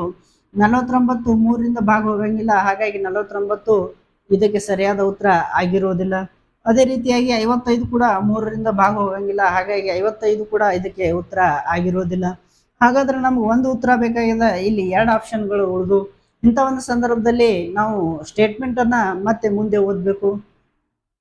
ಮತ್ತೆ ಮುಂದೆ ಏನ್ ಕೊಟ್ಟರು ನೋಡ್ರಿ, 9 ವರ್ಷಗಳ ಹಿಂದೆ ಎ ಮತ್ತು ಬಿ ವಯಸ್ಸಿನ ಅನುಪಾತ ಎಷ್ಟಿತ್ತಂದ್ರ 12:23 ಇತ್ತು. ಹಾಗಾದ್ರೆ ಈ ಉಳಿದಂತ 2 ಆಪ್ಷನ್ಗಳು ಏನ ಪ್ರಸ್ತುತ ವಯಸ್ಸದವ, ನಮಗ 9 ವರ್ಷಗಳ ಹಿಂದಿನ ವಯಸ್ಸು ಬೇಕಾಗ್ಯದಂದ್ರ ಈ ಕೊಟ್ಟಂತ ಸಂಖ್ಯೆಗಳಲ್ಲಿ 9 ಏನ್ ಮಾಡ್ಬೇಕಂದ್ರ ನಾವು ಕಳಿಬೇಕು. ಅವಾಗ ನೋಡ್ರಿ 27ರಲ್ಲಿ 9 ಕಳೀರಿ, 18 ಉಳಿತು. ಅದೇ ರೀತಿಯಾಗಿ 33ರಲ್ಲಿ 9 ಕಳೀರಿ, 33ರಲ್ಲಿ 9 ಕಳೆದ್ರ 13ರಾಗ 9 ಕಳೆದ್ರ 4 ಉಳಿತು, ಇದು 2 ಉಳಿತು. ಈಗ 18 ಮತ್ತು 24 ಎರಡು ಏನಾಗ್ಯಾವ ಅಂದ್ರ ನಮ್ಗ 9 ವರ್ಷದ ಹಿಂದೆ ವಯಸ್ಸು ಬತ್ತು 18 ಮತ್ತು 24. ಹಾಗಾದ್ರೆ 9 ವರ್ಷದ ಹಿಂದೆ ಏನ ಭಾಗ ನೋಡ್ರಿ ಎಷ್ಟದ 12 ಐತಿ. ಹಾಗಾದ್ರೆ ಉಳಿದಂತ 2 ಆಪ್ಷನ್ಗಳಲ್ಲಿ ಯಾವ ಆಪ್ಷನ್ 12ರಿಂದ ಭಾಗ ಹೋಗ್ತೈತಿಲ್ಲ ಅದೇ ನಮ್ದು ಉತ್ತರ ಆಗಿರ್ತೈತಿ. ಹಾಗಾದ್ರ ನೋಡ್ರಿ 18 ಏನಾಗ್ಯದಂದ್ರ 12ರಿಂದ ಭಾಗ ಹೋಗಂಗಿಲ್ಲ, ಹಾಗಾಗಿ 27 ನಮ್ಮ ಆನ್ಸರ್ ಆಗಿರೋದಿಲ್ಲ. ಕೇವಲ ಒಂದು ಆಪ್ಷನ್ ಉಳಿತು 33. ಹಾಗಾದ್ರೆ ಈ ಒಂದು ಪ್ರಶ್ನೆಗೆ ಏನಾಗಿರುತ್ತೆ ಅಂದ್ರ ಆಪ್ಷನ್ಗಳನ್ನ ನೋಡಿದ್ರ ಬಿ ಆಪ್ಷನ್ 33 ವರ್ಷಗಳು ಸರಿಯಾದ ಉತ್ತರ ಆಗಿರ್ತೈತಿ. ಈ ರೀತಿಯಾಗಿ ತಾವು ಎಕ್ಸಾಂಪಲ್ ನ ಪ್ರಾಕ್ಟೀಸ್ ಮಾಡ್ಕೊಂತ ಹೋದಂಗ ನೀವೇನಾಗಿರ್ತೀರಿ ಅಂದ್ರ ಈ ಶಾರ್ಟ್ ವಿಧಾನದಲ್ಲಿ ಪರ್ಫೆಕ್ಟ್ ಆಗಿರ್ತೀರಿ. ನೀವು ಬುಕ್ಕನ್ನ ತೆಗೆದು ಅಥವಾ ಕ್ವಶನ್ ಪೇಪರ್ ಅನ್ನ ತೆಗೆದು ಹೆಚ್ಚಿನ ಸಂಖ್ಯೆಯಲ್ಲಿ ಈ ಒಂದು ಶಾರ್ಟ್ ವಿಧಾನದಿಂದ ಬಿಡಿಸೋದನ್ನ ಪ್ರಾಕ್ಟೀಸ್ ಮಾಡ್ರಿ. ನೀವು ಎಷ್ಟು ಹೆಚ್ಚಿನ ಸಂಖ್ಯೆಯಲ್ಲಿ ಪ್ರಾಕ್ಟೀಸ್ ಮಾಡ್ತಿರಲ್ಲ ಅಷ್ಟೇನಾಗಿರ್ತದೆ ಅಂದ್ರ ನೀವು ಬಿಡಿಸುವಂತ ಸಂದರ್ಭದಲ್ಲಿ ಫಾಸ್ಟ್ ಆಗಿ ಬಿಡಿಸ್ತೀರಿ. ಅದೇ ರೀತಿಯಾಗಿ ಈಗ ಮುಂದಿನ ಒಂದು ಉದಾಹರಣೆಯನ್ನು ಬಿಡಿಸೋಣ. ಈ ಮುಂದಿನ ಒಂದು ಉದಾಹರಣೆ ಗಮನಿಸ್ರಿ. ಅಮಿತ್ ಮತ್ತು ಅವನ ತಂದೆಯ ಪ್ರಸ್ತುತ ವಯಸ್ಸಿನ ಅನುಪಾತ 2:5 ಆಗಿದೆ. 4 ವರ್ಷಗಳ ನಂತರ ಅವರ ವಯಸ್ಸಿನ ಅನುಪಾತ 5:11 ಆಗುತ್ತದೆ. ಹಾಗಾದ್ರೆ 5 ವರ್ಷಗಳ ನಂತರ ತಂದೆಯ ವಯಸ್ಸು ಎಷ್ಟು? ಎ ಆಪ್ಷನ್ 40 ವರ್ಷ, ಬಿ ಆಪ್ಷನ್ 45 ವರ್ಷ, ಸಿ ಆಪ್ಷನ್ 30 ವರ್ಷ, ಡಿ ಆಪ್ಷನ್ 35 ವರ್ಷ. ಇದೊಂದು RRBಯ ಗ್ರೂಪ್ ಡಿ ಎಕ್ಸಾಮ್ ನಲ್ಲಿ ಕೇಳಿದಂತ ಪ್ರಶ್ನೆ ಆಗಿದೆ. ಇದನ್ನ ಶಾರ್ಟ್ ರೀತಿಯಿಂದ ಯಾವ ರೀತಿಯಾಗಿ ಬಿಡಿಸ್ಬೇಕು ಅದನ್ನ ಗಮನಿಸ್ರಿ. ಅಮಿತ ಮತ್ತು ಅಮಿತನ ತಂದೆಯ ಪ್ರಸ್ತುತ ವಯಸ್ಸಿನ ಅನುಪಾತ ಎಷ್ಟೈತ? ಪ್ರಸ್ತುತ ವಯಸ್ಸಿನ ಅನುಪಾತ 2:5 ಆಗಿದೆ. ಆನಂತರ 4 ವರ್ಷಗಳ ನಂತರ ಪ್ಲಸ್ 4 ವರ್ಷಗಳ ನಂತರ ಅಮಿತ್ ಮತ್ತು ಅವನ ತಂದೆಯ ವಯಸ್ಸಿನ ಅನುಪಾತ ಎಷ್ಟಾಗ್ತದಂದ್ರ 5:11 ಆಗ್ತೈತಿ. ಪ್ರಶ್ನೆ ಏನು ಕೇಳಂದ್ರ 5 ವರ್ಷಗಳ ಹಿಂದೆ ತಂದೆಯ ವಯಸ್ಸು ಎಷ್ಟು ಅಂತ ಹೇಳಿ ಕೇಳ್ಯಾನ. ಹಾಗಾದ್ರೆ ಕೊಟ್ಟಂತ ಎಲ್ಲ ಆಪ್ಷನ್ಗಳು 40 ಆಗಿರ್ಬೋದು, 45 ಆಗಿರ್ಬೋದು, 30 ಆಗಿರ್ಬೋದು ಅಥವಾ 35 ಆಗಿರ್ಬೋದು. ಇವು ಏನದಂದ್ರ 5 ವರ್ಷಗಳ ಹಿಂದೆ ತಂದೆಯ ವಯಸ್ಸು, 5 ವರ್ಷಗಳ ಹಿಂದೆ ತಂದೆಯ ವಯಸ್ಸು ಏನಾಗೈತಂದ್ರ ಇಷ್ಟಾಗಿರ್ತಂದ್ರ ಪ್ರಸ್ತುತ ನಾವು ತಂದೆಯ ವಯಸ್ಸನ್ನ ಕಂಡು ಹಿಡಿಬೇಕಾದ್ರ ನಾವೇನ್ ಮಾಡ್ತೀವಿ ಅಂದ್ರ ಈ ಪ್ರತಿಯೊಂದು ಸಂಖ್ಯೆಯಲ್ಲಿ 5 ನಾವೇನ್ ಮಾಡ್ತೀವಿ ಅಂದ್ರ ಕೂಡಿಸ್ತೀವಿ. ಹಾಗಾದ್ರ ಪ್ರತಿಯೊಂದು ಸಂಖ್ಯೆಯಲ್ಲಿ 5 ಕೂಡಿಸಿದ ನಂತರ ಏನಾಗಿತ್ತು ಅಂದ್ರ 45 ಐತು, 50 ಐತು, ಆನಂತರ 35 ಐತು, ಆನಂತರ 40 ಐತು. ಹಾಗಾದ್ರ ಪ್ರಸ್ತುತ ಅಮಿತನ ತಂದೆಯ ಒಂದು ಅನುಪಾತ ನೋಡ್ರಿ ಎಷ್ಟೈತಂದ್ರ 5:5. ಯಾವ ಸಂಖ್ಯೆ 5ರಿಂದ ಭಾಗ ಹೋಗ್ತದಲ್ಲ ಅದೇ ನಮ್ಮ ಉತ್ತರ ಆಗಿರ್ತೈತಿ. ಹಾಗಾದ್ರೆ ನೋಡ್ರಿ 45 5ರಿಂದ ಭಾಗ ಹೋಗಿರ್ತದ, 40 ನಮ್ಮ ಉತ್ತರ ಆಗಿರ್ಬೋದು. 50 5ರಿಂದ ಭಾಗ ಹೋಗಿರ್ತದೆ, ಹಾಗೆ 45 ಕೂಡ ನಮ್ಮ ಉತ್ತರ ಆಗಿರ್ಬೋದು. 35 5ರಿಂದ ಭಾಗ ಹೋಗ್ತದ, ಹಾಗಾಗಿ 30 ಕೂಡ ನಮ್ಮ ಆನ್ಸರ್ ಆಗಿರ್ಬೋದು. 40 5ರಿಂದ ಭಾಗ ಹೋಗ್ತದ, ಹಾಗಾಗಿ 40 ಕೂಡ ನಮ್ಮ ಆನ್ಸರ್ ಆಗಿರ್ಬೋದು. ಹಾಗಾದ್ರೆ ಸ್ಟೇಟ್ಮೆಂಟ್ ಅನ್ನ ಓದಿ ಮೊದಲನೇ ಒಂದು ಸ್ಟೇಟ್ಮೆಂಟ್ ಇಂದ ಯಾವ ಒಂದು ಆಪ್ಷನ್ ಕೂಡ ಕ್ಯಾನ್ಸಲ್ ಮಾಡ್ಲಿಕ್ಕೆ ಸಾಧ್ಯ ಇಲ್ಲ. ಹಾಗಾದ್ರೆ ಸ್ಟೇಟ್ಮೆಂಟ್ ಅನ್ನ ಮತ್ತೆ ಮುಂದೆ ಓದ್ರಿ. ಮುಂದೆ ಏನಾದಂದ್ರ ಮುಂದೆ ಏನೈತಿ ನೋಡ್ರಿ, 4 ವರ್ಷಗಳ ನಂತರ ಅವರ ವಯಸ್ಸಿನ ಅನುಪಾತ. 4 ವರ್ಷಗಳ ನಂತರ ಅವರ ವಯಸ್ಸಿನ ಅನುಪಾತ ಎಷ್ಟಾತಂದ್ರ 5:11 ಆಗ್ತದ. ಹಾಗಾದ್ರ ಈ 45, 50, 35, 40 ಏನವ ಅಂದ್ರ ಪ್ರಸ್ತುತ ವಯಸ್ಸೈತಿ. ಇವು ಏನಾಗ್ಯಾವ ಅಂದ್ರ ಪ್ರಸ್ತುತ ವಯಸ್ಸಾಗ್ಯಾವ. ನಮ್ಗೇನ್ ಬೇಕಾಗ್ಯದಂದ್ರ 4 ವರ್ಷಗಳ ನಂತರ ವಯಸ್ಸು ಬೇಕಾಗ್ಯದಂದ್ರ ಇದರಲ್ಲಿ ಮತ್ತೆ ನಾವೇನ್ ಮಾಡ್ಬೇಕಂದ್ರ 4 ಕೂಡಿಸ್ಬೇಕು. ಪ್ರತಿಯೊಂದರಲ್ಲಿ 4 ಕೂಡಿಸ್ರಿ. ಹಾಗಾದ್ರ ಇದು 49 ಐತು, 54 ಐತು, 39 ಐತಿ, 44 ಐತು.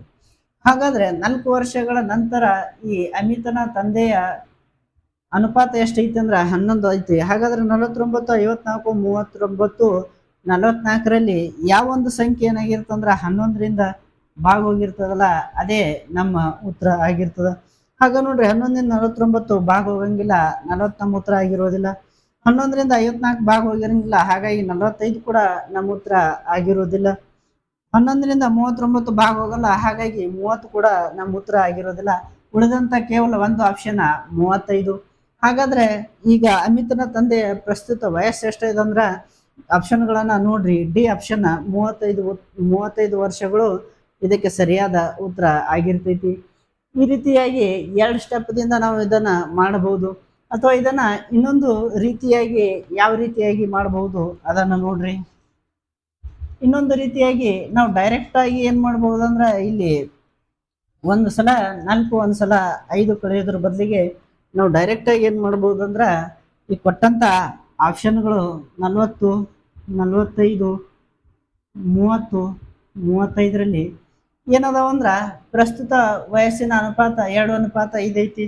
4 ವರ್ಷಗಳ ನಂತರ 5:11 ಐತಿ. ಹಾಗಾದ್ರ 5 ವರ್ಷಗಳ ಹಿಂದಿನ ವಯಸ್ಸನ್ನ ಕೇಳ್ಯಾನ. ಹಾಗಾದ್ರೆ ನೋಡ್ರಿ, 5 ವರ್ಷಗಳ ಹಿಂದಿನ ವಯಸ್ಸನ್ನ ಕೇಳ್ಯಾನ ಅಂದ್ರ 4 ವರ್ಷಗಳ ನಂತರ ವಯಸ್ಸು ಕೊಟ್ಟನ. ಆಮೇಲೆ ಈ ಒಂದು 4 ಪ್ಲಸ್ ಮಾಡಬೇಕು. ಆನಂತರ 5 ವರ್ಷಗಳ ಹಿಂದಿನ ಅನುಪಾತನ ಕಂಡು ಈ 5 ಪ್ಲಸ್ ಮಾಡಬಹುದು. ಹಾಗಾಗಿ ಟೋಟಲ್ 9. ಕೊಟ್ಟಂತ ಆಪ್ಷನ್ಗಳಲ್ಲಿ ಪ್ರತಿಯೊಂದರಲ್ಲಿ 9 ಕೂಡಿಸೋದ್ರ ಮುಖಾಂತರ ಕೂಡ ನಾವು ಇದನ್ನ ಸಾಲ್ವ್ ಮಾಡ್ಬೋದು. ಹಾಗಾದ್ರೆ ಇದರಲ್ಲಿ ಪ್ರತಿಯೊಂದರಲ್ಲಿ ಏನ್ ಮಾಡ್ರಿ ಅಂದ್ರ 9 ಕೂಡಿಸ್ರಿ. ಇದು 49 ಐತು, ಇದೆಷ್ಟೈತಂದ್ರ 54 ಐತು, ಇದೆಷ್ಟೈತಂದ್ರ 39 ಐತು, ಇದೆಷ್ಟೈತಂದ್ರ 44 ಐತು. ಹಾಗಾಗಿ ಈ ಒಂದು ಸಂಖ್ಯೆ ನೋಡ್ರಿ, 4 ವರ್ಷಗಳ ನಂತರ ಈ ತಂದೆಯ ಅನುಪಾತ ಎಷ್ಟಾದಂದ್ರ 11. ಹಾಗಾದ್ರೆ ಯಾವ ಸಂಖ್ಯೆ 11ರಿಂದ ಭಾಗ ಹೋಗ್ತದಲ್ಲ, ಅದು ಏನಾಗಿರ್ತದ ಉತ್ತರ ಆಗಿರ್ತದ. ನೋಡ್ರಿ, 49 11ರಿಂದ ಭಾಗ ಹೋಗಿಲ್ಲ, ಹಾಗೆ 40 ಆನ್ಸರ್ ಆಗಿರೋದಿಲ್ಲ. 54 ಕೂಡ ಭಾಗ ಹೋಗಂಗಿಲ್ಲ, ಹಾಗಾಗಿ 45 ಕೂಡ ಆನ್ಸರ್ ಆಗಿರೋದಿಲ್ಲ. 11 ಭಾಗ ಹೋಗಂಗಿಲ್ಲ, ಹಾಗಾಗಿ 30 ಕೂಡ ಆನ್ಸರ್ ಆಗಿರೋದಿಲ್ಲ. ಉಳಿದಂತ ಕೇವಲ ಒಂದು ಆಪ್ಷನ್, ಅದು ಡಿ ಆಪ್ಷನ್ 35 ವರ್ಷ ಉತ್ತರ ಆಗಿರ್ತದೆ. ಈ ರೀತಿಯಾಗಿ 2 ಎಟ್ ಎ ಟೈಮ್ ಕೂಡಿಸೋದ್ರ ಮುಖಾಂತರನು ಮಾಡಬಹುದು, ಅಥವಾ ಮೊದಲಿಗೆ ಒಂದು ಕೂಡಿಸಿ ಆನಂತರ ಮತ್ತೆ ಒಂದು ಕೂಡಿಸಿ ಆ ಮುಖಾಂತರನು ಕೂಡ ಇದನ್ನ ಮಾಡಬಹುದು. ಶಾರ್ಟ್ ರೀತಿಯಿಂದ ಈ ಒಂದು ಉದಾಹರಣೆನ ಈ ರೀತಿಯಾಗಿ ನಾವು ಬಿಡಿಸಬಹುದು. ಈಗ ಮುಂದಿನ ಒಂದು ಉದಾಹರಣೆ ಬಿಡಿಸೋಣ. ಈ ಮುಂದಿನ ಒಂದು ಉದಾಹರಣೆ ಗಮನಿಸ್ರಿ.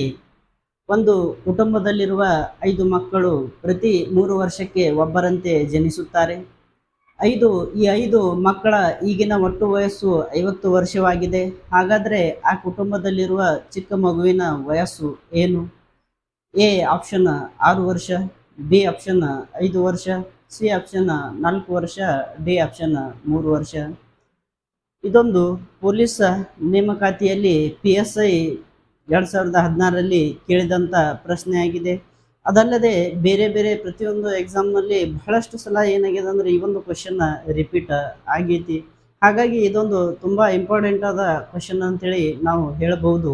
ಈ ಕ್ವಶನ್ ಏನಾಗಿರ್ತಂದ್ರೆ ಪ್ರತಿಯೊಂದು ಎಕ್ಸಾಮ್ನಲ್ಲಿ ಬಹಳ ಸಲ ಏನಾಗಿರ್ತಂದ್ರ ರಿಪೀಟ್ ಆಗಿದೆ. ಹಾಗಾದ್ರೆ ಈ ಕ್ವಶನ್ ಅನ್ನ ಯಾವ ರೀತಿಯಾಗಿ ಬಿಡಿಸ್ಬೇಕು ನೋಡ್ರಿ. ನಾವು ಸರ್ವೇಸಾಮಾನ್ಯವಾಗಿ ಈ ಕ್ವಶನ್ ಅನ್ನ ಯಾವ ರೀತಿಯಾಗಿ ಬಿಡಿಸ್ತೇವೆ ಅಂದ್ರ, ಒಂದು ಕುಟುಂಬದಲ್ಲಿ 5 ಮಕ್ಕಳು ಪ್ರತಿ 3 ವರ್ಷಕ್ಕೆ ಒಬ್ಬರಂತೆ ಜನಿಸುತ್ತಾರೆ ಅಂದಿದ್ರೆ ನಮ್ಗೆ ವಯಸ್ಸು ಗೊತ್ತಿಲ್ಲ ಅಂದ್ರ ಮೊದ್ಲಿಗೆ ಏನ್ ಮಾಡ್ತೀವಿ ಅಂದ್ರ ಎಕ್ಸ್ ಇಟ್ಕೋತೀವಿ. ಆ ನಂತರ 3 ವರ್ಷಕ್ಕೆ ಒಬ್ಬರಂತೆ ಜನಿಸ್ತಾರ ಅಂದ್ರ ವಯಸ್ಸಿನ ವ್ಯತ್ಯಾಸ ಏನಾಗಿರ್ತಂದ್ರ 3 ವರ್ಷಗಳ ಪ್ಲಸ್ ಎಕ್ಸ್ ನಲ್ಲಿ ಪ್ಲಸ್ ಅನ್ನ ಮಾಡ್ತೀವಿ. ಆ ನಂತರ ಎಕ್ಸ್ ಪ್ಲಸ್ 9, ಅದೇ ರೀತಿಯಾಗಿ ಎಕ್ಸ್ ಪ್ಲಸ್ 12. ಹಾಗಾದ್ರೆ 5 ಜನ ಮಕ್ಕಳ ವಯಸ್ಸು ಈ ರೀತಿಯಾಗಿದೆ. ಇದನ್ನ ಈಕ್ವಲ್ಸ್ ಟು 50 ಅಂತೇಳಿ ಇಟ್ಕೋತೀವಿ. ಆನಂತರ ಏನಾಗಿರುತ್ತೆ ಅಂದ್ರೆ 50ನ ಸಾಲ್ವ್ ಮಾಡಿ ಎಕ್ಸ್ನ ಬೆಲೆಯನ್ನು ಕಂಡುಹಿಡಿತೀವಿ. ಎಕ್ಸ್ನ ಬೆಲೆಯನ್ನ ಈಕ್ವೇಶನ್ ಅಲ್ಲಿ ಹಾಕ್ತೀವಿ. ಹಾಕಿ ಏನಾಗಿರುತ್ತೆ ಅಂದ್ರೆ ನಾವು ವಯಸ್ಸನ್ನ ಕಂಡುಹಿಡಿತೀವಿ. ಮತ್ತೆ ಇನ್ನು ಕೆಲವೊಬ್ರು ಏನ್ ಮಾಡ್ತಾರಂದ್ರ ಈ ಆಪ್ಷನ್ಗಳನ್ನ ಈ ಪ್ರತಿ ಒಂದರಲ್ಲಿ ಎಕ್ಸ್ ಬೆಲೆಯನ್ನ ತುಂಬ್ಕೊಂತ ಏನಾಗಿರ್ತದ ಅಂದ್ರ ಹೋಗ್ತಾರ. ಅಂತ ಒಂದು ಸಂದರ್ಭದಲ್ಲಿ ಏನಾಗಿರ್ತದ ಅಂದ್ರೆ ಬಹಳಷ್ಟು ಸಮಯ ವ್ಯರ್ಥ ಆಗಿ ಹೋಗ್ತದ. ಇದನ್ನ ಶಾರ್ಟ್ ರೀತಿಯಿಂದ ಯಾವ ರೀತಿಯಾಗಿ ಬಿಡಿಸ್ಬೇಕು ನೋಡ್ರಿ. ಈ 5 ಜನರ ಒಟ್ಟು ಏನಾಗಿದೆ ಅಂದ್ರ ವಯಸ್ಸು, 5 ಜನರ ಒಟ್ಟು ವಯಸ್ಸು ಎಷ್ಟದಂದ್ರ 50 ವರ್ಷದ. 5 ಜನರ ಒಟ್ಟು ವಯಸ್ಸು 50 ವರ್ಷ ಆಗ್ಯದ. ಹಾಗಾದ್ರೆ ಈ ಸರಾಸರಿಯನ್ನ ನಾವು ಕಂಡು ಹಿಡಿಬೇಕು. ಸರಾಸರಿ ಕಂಡು ಹಿಡಿಯಲು ನಾವೇನ್ ಮಾಡ್ತೀವಿ ಅಂದ್ರ ಈ ಒಟ್ಟು ವಯಸ್ಸನ್ನ ಒಟ್ಟು ಜನರ ಜೊತೆ ಏನ್ ಮಾಡ್ತೀವಿ ಅಂದ್ರ ಭಾಗಾಕಾರನ ಮಾಡ್ತೀವಿ. ಒಟ್ಟು ವಯಸ್ಸು 50 ಒಟ್ಟು ಜನರು ಎಷ್ಟದರ ಅಂದ್ರ 5 ಜನರದ್ರ. ಹಾಗಾಗಿ 5 ಹತ್ಲೆ 50. ನಮ್ಮ ಸರಾಸರಿ ಎಷ್ಟು ಬಂತಂದ್ರ 10 ವರ್ಷಗಳು ಬಂತು. ಹಾಗಾದ್ರೆ ಇಲ್ಲಿ ಸರಾಸರಿನ ಕೇಳೇನ, ಚಿಕ್ಕ ಮಗುವಿನ ವಯಸ್ಸನ್ನ ಕೇಳೇನ. ಹಾಗಾದ್ರೆ ನೋಡ್ರಿ, x+3 x+6 x+9 x+12 ಈ ಒಂದು ಇಕ್ವೇಶನ್ ಏನಾಗಿದೆ ಅಂದ್ರ ಸಮಾಂತರ ಶ್ರೇಣಿಯಲ್ಲಿದೆ. ಸಮಾಂತರ ಶ್ರೇಣಿಯಲ್ಲಿ ಇಕ್ವೇಶನ್ ಅನ್ನ ಯಾವ ರೀತಿಯಾಗಿ ಕಂಡು ಹಿಡಿಬೇಕಂದ್ರ ವಯಸ್ಸಿನ ಈ ಪ್ರತಿ ಒಂದರಲ್ಲಿ ಏನ್ ಮಾಡೋದಂದ್ರ ವಯಸ್ಸಿನ ಅಂತರ ಎಷ್ಟದಂದ್ರ 3 ವರ್ಷಗಳು ಅದಾವ. ಹಾಗಾದ್ರ ವಯಸ್ಸಿನ ಅಂತರ ಕೊಟ್ಟಂತ ಒಂದು ಸೀರೀಸ್ ನಲ್ಲಿ ಅಥವಾ ಕೊಟ್ಟಂತ ಒಂದು ಇಕ್ವೇಶನ್ ನಲ್ಲಿ ವಯಸ್ಸಿನ ಅಂತರ ಸಮಾನವಾಗಿತ್ತಂದ್ರ ಕೊಟ್ಟಂತ ಇಕ್ವೇಶನ್ ಏನಾಗಿರ್ತಂದ್ರ ಸಮಾಂತರ ಶ್ರೇಣಿಯಲ್ಲಿ ಇರ್ತೈತಿ. ಹಾಗಾಗಿ ಇದು ಸಮಾಂತರ ಶ್ರೇಣಿಯಲ್ಲಿದೆ. ಹಾಗಾದ್ರೆ ಇದು ಸಮಾಂತರ ಶ್ರೇಣಿಯಲ್ಲಿದ್ರ ಮಧ್ಯದ ಪದನೇ ಏನಾಗಿರ್ತಂದ್ರ ಇದರ ಸರಾಸರಿ ಆಗಿರ್ತದ. ಕೊಟ್ಟಂತ ಒಂದು ಇಕ್ವೇಶನ್ ಸಮಾಂತರ ಶ್ರೇಣಿಯಲ್ಲಿದ್ರ ಕರೆಕ್ಟ್ ಆಗಿ ಮಧ್ಯದ ಪದನೇ ಅದರ ಸರಾಸರಿ ಆಗಿರ್ತದ. ಹಾಗಾದ್ರೆ ಸರಾಸರಿ ಏನ್ ಬತ್ತು 10 ಬತ್ತು. ಹಾಗಾದ್ರೆ x+6 ಏನಾಗಿರ್ತಂದ್ರ 10 ವರ್ಷ ಆಗಿದ್ರ x ಏನಾಗಿರ್ತಂದ್ರ 4 ವರ್ಷ ಆಗಿರ್ತದ. ಹಾಗಾದ್ರೆ ಆಪ್ಷನ್ಗಳನ್ನ ನೋಡ್ರಿ, ಸಿ ಆಪ್ಷನ್ ಇದಕ್ಕೆ ಸರಿಯಾದ ಉತ್ತರ ಆಗಿರ್ತೈತಿ. ಈ ರೀತಿಯಾಗಿ ನಾವು ಶಾರ್ಟ್ ವಿಧಾನದಿಂದ ಇದನ್ನ ಬಿಡಿಸ್ಬೇಕು. ಹಾಗಾದ್ರೆ ನೀವು ಎಕ್ಸ್ ಬೆಲೆನ ತುಂಬ್ಕೊಂತ ಹೋದ್ರಿ ಅಂದ್ರ ಮೊದ್ಲಿಗೆ ಏನಾಗಿದೆ 6 ತುಂಬ್ತೀರಿ, ಆನಂತರ 5 ತುಂಬ್ತೀರಿ, ಆನಂತರ 4, ಆನಂತರ 3 ಹೀಗೆ ತುಂಬ್ಕೋತ ಹೋಗೋದ್ರಿಂದ ಏನಾಗಿರ್ತದ ಬಹಳಷ್ಟು ಸಮಯ ವ್ಯರ್ಥ ಆಗಿರ್ತದ. ಆ ಸಮಯವನ್ನು ಉಳಿಸುವ ದೃಷ್ಟಿಯಿಂದ ನಾವು ಮೊದಲು ಏನಾಗಿರ್ತದ ಒಟ್ಟು ವಯಸ್ಸದ. ಹಾಗಾದ್ರೆ ಒಟ್ಟು ವಯಸ್ಸಿನ ಸರಾಸರಿಯನ್ನ ನಾವು ಕಂಡುಹಿಡಿಬೇಕು. ಸರಾಸರಿಯನ್ನ ಕಂಡುಹಿಡಿಯಲು ನಾವು ಏನ್ ಮಾಡ್ತೀವಿ ಅಂದ್ರ ಕೊಟ್ಟಂತ ಒಟ್ಟು ವಯಸ್ಸಿನಿಂದ ಒಟ್ಟು ಜನರ ಸಂಖ್ಯೆಯಿಂದ ನಾವು ಅದನ್ನ ಭಾಗ ಮಾಡ್ತೀವಿ. ಭಾಗ ಮಾಡಿದಾಗ ಏನಾಗಿರ್ತಂದ್ರ ಸರಾಸರಿ ಬಂದಿರ್ತದ. ಹಾಗಾದ್ರೆ ಕೊಟ್ಟಂತ ಇಕ್ವೇಶನ್ ಅನ್ನ ಸರಾಸರಿಯನ್ನ ಕಂಡುಹಿಡಬೇಕು. ಕೊಟ್ಟಂತ ಇಕ್ವೇಶನ್ ಸಮಾಂತರ ಶ್ರೇಣಿಯಲ್ಲಿದೆ. ಕೊಟ್ಟಂತ ಇಕ್ವೇಶನ್ ಸಮಾಂತರ ಶ್ರೇಣಿಯಲ್ಲಿದ್ರ ಮಧ್ಯದ ಪದನೇ ಏನಾಗಿರ್ತಂದ್ರ ಸರಾಸರಿ ಆಗಿರ್ತದ. ಹಾಗಾದ್ರೆ x+6 ಏನಾಗಿತ್ತು 10 ವರ್ಷ ಇತ್ತು. ಹಾಗಾದ್ರೆ x+6 10 ವರ್ಷ ಆದ್ರೆ x=4 ಆಗಿರ್ತದ. ಯಾಕಂದ್ರೆ 6+4 10 ಆಗಿರ್ತದ. ಹಾಗಾಗಿ ಆಪ್ಷನ್ಗಳನ್ನ ನೋಡ್ರಿ, ಸಿ ಆಪ್ಷನ್ ಇದಕ್ಕೊಂದು ಸರಿಯಾದ ಉತ್ತರ ಆಗಿರ್ತೈತಿ. ಈ ರೀತಿಯಾಗಿ ಒಂದು ಉದಾಹರಣೆಯನ್ನ ನಾವು ಬಿಡಿಸಬೇಕು. ಈಗ ಮುಂದಿನ ಒಂದು ಸಮಸ್ಯೆಯನ್ನ ಬಿಡಿಸೋಣ. ಈ ಮುಂದಿನ ಒಂದು ಸಮಸ್ಯೆ ಗಮನಿಸ್ರಿ. ಪವನನು ಪರಮೇಶಿಗಿಂತ ಎಷ್ಟು ಚಿಕ್ಕವನೋ ಅಷ್ಟೇ ಪ್ರಶಾಂತನಿಗಿಂತ ದೊಡ್ಡವನು. ಪರಮೇಶಿ ಮತ್ತು ಪ್ರಶಾಂತನ ವಯಸ್ಸುಗಳ ಮೊತ್ತ 48 ವರ್ಷಗಳು. ಹಾಗಾದರೆ ಪವನನ ವಯಸ್ಸು ಎಷ್ಟು? ಎ ಆಪ್ಷನ್ 23 ವರ್ಷಗಳು, ಬಿ ಆಪ್ಷನ್ 33 ವರ್ಷಗಳು, ಸಿ ಆಪ್ಷನ್ 24 ವರ್ಷಗಳು, ಡಿ ಆಪ್ಷನ್ 18 ವರ್ಷಗಳು. ಇದೊಂದು SSCಯ CGL ಪರೀಕ್ಷೆಯಲ್ಲಿ ಅಥವಾ PSI ಪರೀಕ್ಷೆಯಲ್ಲಿ ಕೇಳಿದಂತ ಪ್ರಶ್ನೆ ಆಗಿದೆ. ಇದು ಒಂದು ಪ್ರಶ್ನೆ ಕೂಡ ತುಂಬಾನೇ ಇಂಪಾರ್ಟೆಂಟ್ ಆದ ಪ್ರಶ್ನೆ. ಯಾಕಂದ್ರೆ ಪ್ರತಿಯೊಂದು ಈ PC ಎಕ್ಸಾಮ್ಗಳಲ್ಲಿ ಆಗಿರ್ಬೋದು, KPSC ಎಕ್ಸಾಮ್ಗಳಲ್ಲಿ ಆಗಿರ್ಬೋದು, ರೈಲ್ವೆ ಡಿ ಗ್ರೂಪ್ ಎಕ್ಸಾಮ್ಗಳಲ್ಲಿ ಆಗಿರ್ಬೋದು, ಪ್ರತಿಯೊಂದರಲ್ಲಿ ಈ ಪ್ರಶ್ನೆ ಏನಾಗಿದೆ ಅಂದ್ರೆ ತುಂಬಾನೇ ಸಲ ರಿಪೀಟ್ ಆಗೈತಿ. ಈ ಒಂದು ಪ್ರಶ್ನೆನ ಯಾವ ರೀತಿಯಾಗಿ ಬಿಡಿಸ್ಬೇಕು ನೋಡ್ರಿ. ಏನದಂದ್ರ 3 ವ್ಯಕ್ತಿಗಳದರ. ಪ್ರಶಾಂತ, ಆನಂತರ ಪವನ, ಆನಂತರ ಪರಮೇಶಿ.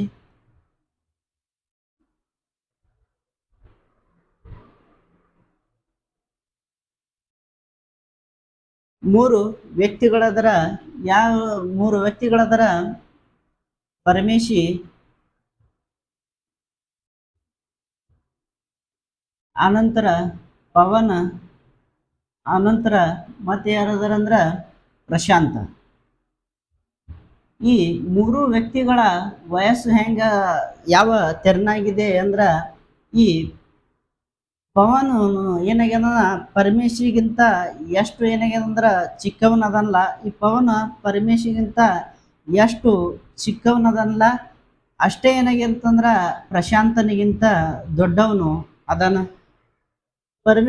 ಪವನ್ ಏನಾಗ್ಯದಂದ್ರ ಪರಮೇಶಿಗಿಂತ ಎಷ್ಟು ಚಿಕ್ಕವನದಲ್ಲ, ಅಷ್ಟೇ ಏನಾಗ್ಯದಂದ್ರ ಪ್ರಶಾಂತನಿಗಿಂತ ದೊಡ್ಡವನಾಗ್ಯಾನ. ಹಾಗಾದ್ರ ಪವನನು ಪರಮೇಶಿಗಿಂತ ಎಷ್ಟು ಚಿಕ್ಕವನದನ ನಮ್ಗೆ ಗೊತ್ತಿಲ್ಲ, ಅದನ್ನ ನಾವು ಎಕ್ಸ್ ಅಂತೇಳಿ ಕನ್ಸಿಡರ್ ಮಾಡ್ತೀವಿ. ಅದೇ ರೀತಿಯಾಗಿ ಪವನ ಪ್ರಶಾಂತನಿಗಿಂತ ಎಷ್ಟು ದೊಡ್ಡವನದನ ಅದನ್ನು ಕೂಡ ನಮ್ಗೆ ಗೊತ್ತಿಲ್ಲ, ಅದನ್ನ ನಾವು ಎಕ್ಸ್ ಅಂತೇಳಿ ತಿಳ್ಕೊತೀವಿ. ಅದೇ ರೀತಿಯಾಗಿ ನಮ್ಗೆ ಏನ್ ಗೊತ್ತಿದೆ ಅಂದ್ರ, ಈ ಪರಮೇಶಿ ಮತ್ತು ಪ್ರಶಾಂತ ಇಬ್ಬರ ಏನಾಗ್ಯದ ಅಂದ್ರ ವಯಸ್ಸಿನ ಮೊತ್ತ ಎಷ್ಟದಂದ್ರ 48 ವರ್ಷಗಳದವ. ಹಾಗಾದ್ರ ಈ ಪರಮೇಶಿ ಮತ್ತು ಪ್ರಶಾಂತನ ಇಬ್ಬರ ವಯಸ್ಸುಗಳನ್ನ ಕೂಡಿಸಿದಾಗ ವಯಸ್ಸಿನ ಮೊತ್ತ ಎಷ್ಟದಂದ್ರ 48 ವರ್ಷ ಆದ. ಅದೇ ರೀತಿಯಾಗಿ ಈಗ ಈ ಇಬ್ಬರು ವ್ಯಕ್ತಿಗಳ ವಯಸ್ಸಿನ ಮೊತ್ತ ಏನಾಗ್ಯದಂದ್ರ 48 ವರ್ಷಗಳಿದ್ರ, ನಾವು ಈ ಮೊತ್ತ ಸರಾಸರಿಯನ್ನ ಕಂಡು ಹಿಡಿಬೇಕಾದ್ರ ನಾವೇನ್ ಮಾಡ್ಬೇಕಂದ್ರ, ಈ ಎರಡು ವ್ಯಕ್ತಿಗಳ ಒಟ್ಟು ಮೊತ್ತವನ್ನ ಇಬ್ಬರಿಂದ ಅಂದ್ರ ಸರಾಸರಿಯನ್ನ ಕಂಡು ಹಿಡಿಬೇಕಂದ್ರ ಒಟ್ಟು ವಯಸ್ಸಿನ ಮೊತ್ತ ಡಿವೈಡೆಡ್ ಬೈ ವ್ಯಕ್ತಿಗಳ ಸಂಖ್ಯೆ ಆಗಿರ್ತದ. ವಯಸ್ಸಿನ ಮೊತ್ತ ನೋಡ್ರಿ 45 ಐತಿ, ವ್ಯಕ್ತಿಗಳು ಎಷ್ಟದಾರ ಅಂದ್ರ ಇಬ್ರು ಐತಿ. 2 1 2 2 4 2 4 8. ಹಾಗಾದ್ರ ಸರಾಸರಿ ಏನ್ ಬತ್ತಂದ್ರ ನಮ್ಗ 24 ಬತ್ತು. 3 ವ್ಯಕ್ತಿಗಳದ್ರ, ಈ 3 ವ್ಯಕ್ತಿಗಳ ಏನೈತಿ, 3 ವ್ಯಕ್ತಿಗಳಲ್ಲಿ ಇಬ್ರು ವ್ಯಕ್ತಿಗಳ ಸರಾಸರಿ 24 ಅದರ ಮಧ್ಯದವನ ವಯಸ್ಸು ಏನಾಗಿರ್ತಂದ್ರ ಸರಾಸರಿ ಆಗಿರ್ತೈತಿ. ಹಾಗಾದ್ರೆ ಮಧ್ಯದವನ ವಯಸ್ಸು ಸರಾಸರಿ ಆಗಿದ್ರ ಮಧ್ಯದವನ ವಯಸ್ಸು ಎಷ್ಟಾಗ್ಯದ, ಸರಾಸರಿ ಎಷ್ಟದ 25 ಅದ, 24 ಅದ. ಹಾಗಾದ್ರೆ ಪವನನ ವಯಸ್ಸು ಎಷ್ಟಾಗಿರ್ತಂದ್ರ 24 ವರ್ಷಗಳು ಆಗಿರ್ತವ. ಆಪ್ಷನ್ ಅನ್ನ ನೋಡ್ರಿ, ಸಿ ಆಪ್ಷನ್ ಇದಕ್ಕೊಂದು ಸರಿಯಾದ ಉತ್ತರ ಆಗಿರ್ತೈತಿ. ಹಾಗಾದ್ರ ಮೊದ್ಲಿಗೆ ಏನಾಗ್ಯದಂದ್ರ 3 ವ್ಯಕ್ತಿಗಳದರ. ಈ 3 ವ್ಯಕ್ತಿಗಳ ವಯಸ್ಸು ಏನಾಗಿತ್ತು ಅಂದ್ರ ಒಂದು ಸಮಾಂತರ ಶ್ರೇಣಿಯಲ್ಲಿ ಇದ. ಸಮಾಂತರ ಶ್ರೇಣಿಯಲ್ಲಿ ಹೆಂಗದಂದ್ರ ಪವನನು ಪರಮೇಶಿಗಿಂತ ಎಷ್ಟೇನ ಚಿಕ್ಕವನದನ, ಅಷ್ಟೇ ಪವನನು ಪ್ರಶಾಂತನಿಗಿಂತ ದೊಡ್ಡವನಾಗ್ಯಾನ. ಆದ್ರೆ ಎಷ್ಟಂತೇಳಿ ನಮ್ಗೆ ಗೊತ್ತಿಲ್ಲ. ಆದ್ರಿಂದ ಇವು ಮೂವರು ಏನಂದ್ರ ಒಂದು ಸಮಾಂತರ ಶ್ರೇಣಿಯಲ್ಲಿ ಇರೋದ್ರಿಂದ ಮಧ್ಯದವನ ವಯಸ್ಸು ಏನಾಗಿರ್ತಂದ್ರ ಸರಾಸರಿ ಆಗಿರ್ತದ. ಹಾಗಾದ್ರೆ ಇಬ್ಬರು ವ್ಯಕ್ತಿಗಳ ವಯಸ್ಸಿನ ಮೊತ್ತ ನಮ್ಗೆ ಗೊತ್ತಿದ್ರ ನಾವು ಅದನ್ನ ಸರಾಸರಿ ಕಂಡು ಹಿಡಿಬಹುದು. ಬಂದಂತ ಸರಾಸರಿನೇ ಏನಾಗಿರ್ತಂದ್ರ ಮಧ್ಯದವನ ವಯಸ್ಸಾಗಿರ್ತದ. ಈ ರೀತಿಯಾಗಿ ಸಮಸ್ಯೆನ ಬಿಡಿಸ್ಬೋದು. ಅಥವಾ ಇಷ್ಟೊಂದು ಮಾಡಕ್ ಸಾಧ್ಯ ಇಲ್ಲ ಅಂದ್ರು ಕೊಟ್ಟಂತ ಪ್ರಶ್ನೆನ ನೀವು ಓದಿದ ನಂತರ ಏನಾಗಿರ್ತದ, ಈ 42 ಡಿವೈಡೆಡ್ ಬೈ 2 ಮಾಡಿಬಿಟ್ರಿ ಏನ್ ಆನ್ಸರ್ ಬಂದಿರ್ತಲ್ಲ ಅದೇ ಉತ್ತರ ಆಗಿರ್ತದೆ. 42 ಡಿವೈಡೆಡ್ ಬೈ 2 ಅಂದ್ರ 2 2 4 2 4 8. ಹಾಗಾದ್ರೆ 24 ವರ್ಷಗಳು ಏನಾಗ್ಯದಂದ್ರ ಮಧ್ಯದವನ ವಯಸ್ಸು ಆಗಿರ್ತದ. ಇಂಥ ಒಂದು ಪ್ರಶ್ನೆಯನ್ನ ನಾವೇನ್ ಮಾಡ್ಬಹುದು ಅಂದ್ರ, ಕೊಟ್ಟಂತ ಒಂದು ಮಾಹಿತಿಯನ್ನ ಬಳಸ್ಕೊಂಡು ಅದಕ್ಕೆ ಏನ್ ಮಾಡ್ಬೇಕಂದ್ರೆ 2ರಿಂದ ಭಾಗಾಕಾರ ಮಾಡಿದಾಗ ಏನಾಗಿರ್ತದೆ ನಮ್ಗೆ ಆನ್ಸರ್ ಬಂದಿರ್ತೈತಿ.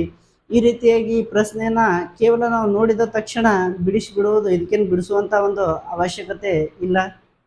ಇಲ್ಲಿಯವರೆಗೆ ನಾವು ಈ ವಯಸ್ಸಿಗೆ ಸಂಬಂಧಿಸಿದ ಸಮಸ್ಯೆಗಳನ್ನ ಶಾರ್ಟ್ ರೀತಿಯಿಂದ ಯಾವ ರೀತಿಯಾಗಿ ಬಿಡಿಸಬೇಕು ಎಂಬುದನ್ನ ನೋಡಿದ್ದೀವಿ. ಈ ವಿಡಿಯೋ ತಮಗೆಲ್ಲರಿಗೂ ಇಷ್ಟವಾಗಿದೆ ಅಂತೇಳಿ ನಾನು ಅಂದ್ಕೊಂಡಿದ್ದೀನಿ. ಈ ವಿಡಿಯೋ ತಮಗೆಲ್ಲರಿಗೂ ಇಷ್ಟವಾದರೆ ತಮ್ಮ ಮ್ಯಾಕ್ಸಿಮಮ್ ಫ್ರೆಂಡ್ಸ್ ಜೊತೆಗೆ ಈ ಒಂದು ವಿಡಿಯೋನ ಶೇರ್ ಮಾಡ್ರಿ. ಅದೇ ರೀತಿಯಾಗಿ ತಾವು ಮೊದಲನೇ ಸಲ ನಮ್ಮ ಚಾನಲ್ಗೆ ಭೇಟಿ ನೀಡ್ತಾ ಇದ್ರೆ ನಮ್ಮ ಚಾನಲನ್ನು ಸಬ್ಸ್ಕ್ರೈಬ್ ಮಾಡ್ರಿ. ಮತ್ತೆ ಒಂದಿಷ್ಟು ಉದಾಹರಣೆಯೊಂದಿಗೆ ಮುಂದಿನ ಒಂದು ವಿಡಿಯೋದಲ್ಲಿ ಭೇಟಿಯಾಗೋಣ. ಅಲ್ಲಿವರೆಗೂ ನಮಸ್ಕಾರ.